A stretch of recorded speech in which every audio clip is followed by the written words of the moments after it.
Assalamualaikum warahmatullahi wabarakatuh. Kita melakukan pembahasan latihan soal PPKN kelas 12 semester Gasal, yang mana kemarin itu sudah dilakukan latihan. Nah, tapi kemudian kita lakukan pembahasan supaya lebih jelas mana yang betul, mana yang salah, karena latihan soal ini nantinya akan kita gunakan untuk evaluasi 1. Nah, ini seperti ini materinya, itu bab 1, HAM dalam perspektif Pancasila. Tuh. Kemudian kita lanjutkan untuk di nomor 1. Nah, ini ada hak yang melekat pada manusia yang bersifat kodrati dan fundamental. Nah, ini dilindungi oleh individu, masyarakat, negara. Ini dinamakan apa? Ada hak pribadi, ada ekonomi, HAM, hak fundamental, kodrati. Jawaban yang betul itu yang C, hak asasi manusia. Kalau A dan B ini adalah macamnya, kalau D dan E ini adalah bagian atau pengertian dari hak asasi manusia. Yang tepat adalah C. Kemudian kita berlanjut yang kedua. Ini salah satu karakteristik HAM itu ada hakiki, ada universal, kemudian ada yang lainnya. Nah, ini yang ditanyakan adalah hakiki. Hakiki ini berarti jawabannya yang mana? Kalau yang A ini hak yang dimiliki setiap manusia tanpa membeda-bedakan. Ini disebut sebagai bersifat universal, tidak membeda-bedakan. Nah, hak asasi kemudian yang B ini ada sejak lahir atau hidup. Ini adalah yang sifatnya hakiki. Jadi jawaban yang betul itu B. Hakiki itu ada sejak lahir atau hidup. Nah, kemudian hak asasi tidak dapat diserahkan. Nah, ini adalah hak HAM itu bersifat tidak dapat dicabut. Kemudian HAM itu dimiliki oleh semua orang. Atau HAM tidak dapat dicabut. Jawaban yang tepat di nomor 2 ini adalah yang B. Sejak yang sudah ada sejak lahir atau hidup. Kemudian kita berlanjut di nomor 3. Pelanggaran HAM berat. Ini menurut Undang-Undang nomor 26 tahun 2000. Ada dua klasifikasi. Klasifikasinya, nah ini yang A, genosida kemanusiaan. Jawaban yang tepat yang A. Sedangkan B, diskriminasi penyiksaan, ini adalah contoh dari kejahatan kemanusiaan. Ini juga diskriminasi contoh dari kejahatan kemanusiaan. Nah, ini seperti ini. Jawaban yang tepat adalah yang A, genosida dan kejahatan kemanusiaan. Lanjut di nomor 4. Nah, ini salah satu kategori pelanggaran HAM internasional kejahatan genosida. Yang A, ini pelanggaran HAM nasional. Tanjung Priok ada di Indonesia. Yang B, Trisakti ada di Indonesia juga. Tragedi My Lai di Vietnam berarti ada di negara lain, berarti internasional. Invasi Amerika berada di negara lain, berarti internasional. Yang E, pembunuhan massal di Sulawesi, itu nasional, meskipun pelakunya orang asing. Jadi jawabannya antara C dan D. Jadi karena ini tergolong kejahatan genosida, berarti yang tepat adalah C. Yang C, tragedi My Lai. Karena kasus pelanggaran HAM selain kejahatan genosida ada invasi. Invasi ini berbeda dengan genosida.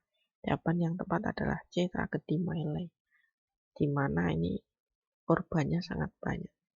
Kemudian nomor 5, 1 Juni hari lahirnya Pancasila. Alasannya apa? Ini alasannya. Nah, kalian milih yang mana? Nah, kemudian tentunya kita milih yang A. Karena secara sejarah ada 3 tokoh berpendapat yang mana di dua tokoh pertama itu tidak memberikan judul dasar negara yang dikemukakan, tapi Soekarno itu memberi nama judul dasar negara yang dikemukakan. Namanya yaitu Pancasila. Kemudian nomor 6. Seperti ini panjang sekali ini soal yang panjang, perlu penafsiran, tapi kita langsung saja. Intinya itu sila pertama dengan HAM. Sila pertama itu berarti ketuhanan. Kalau yang A ketuhanan tidak. Yang A ini lebih ke kemanusiaan. Yang B persatuan. Sila ketiga. Yang C sila keempat musyawarah. Yang D ini sila pertama ketuhanan ada, memeluk agama dan kepercayaan masing-masing. Yang E ini hak milik orang, sila kelima. Berarti jawaban yang tepat adalah yang D. Kemudian kita berlanjut nomor 7. Ini Pancasila sangat menghormati hak setiap warga negara untuk bermusyawarah mufakat. Musyawarah mufakat intinya itu. Berarti itu berhubungan dengan nilai Pancasila keberapa?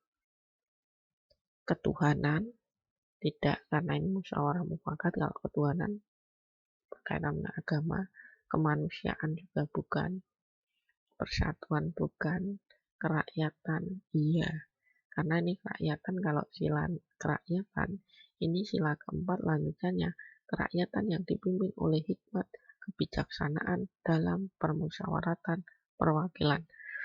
5 yang kemudian E keadilan. Jadi jawaban yang tepat mengenai musyawarah mufakat adalah yang di kerakyatan. Kemudian lanjut nomor 8. Dalam kehidupan sehari-hari ada pelanggaran HAM. Kemudian bila dilihat dari perspektif Pancasila, kalau pelanggaran HAM pasti bertentangan. Nah, kemudian ini ada perlakuan. Untuk itu setiap warga negara Indonesia berhak mendapat perlakuan yang adil. Keadilan berarti sila keberapa keadilan? Pertama itu ketuhanan, berarti tidak. Kedua, kemanusiaan, berarti tidak.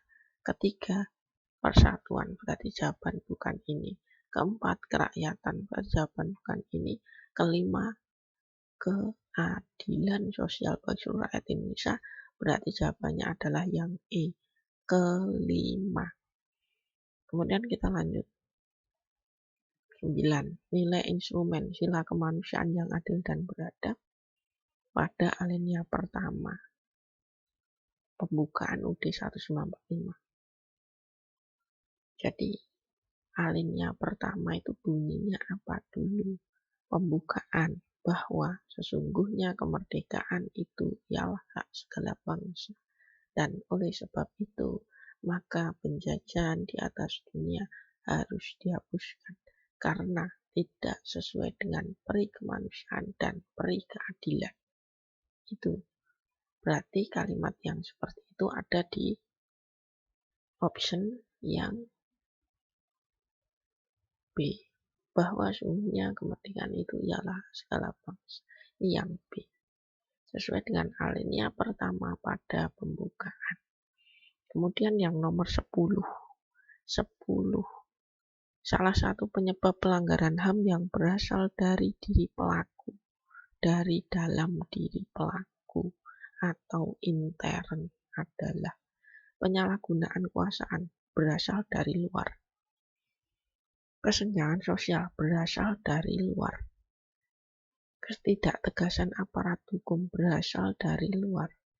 Sikap egois berasal dari dalam diri pelaku. Berarti jawaban yang tepat adalah sikap egois. Kalau yang E ini juga sama, berasal dari luar. Sehingga nomor 10, jawaban yang tepat adalah D.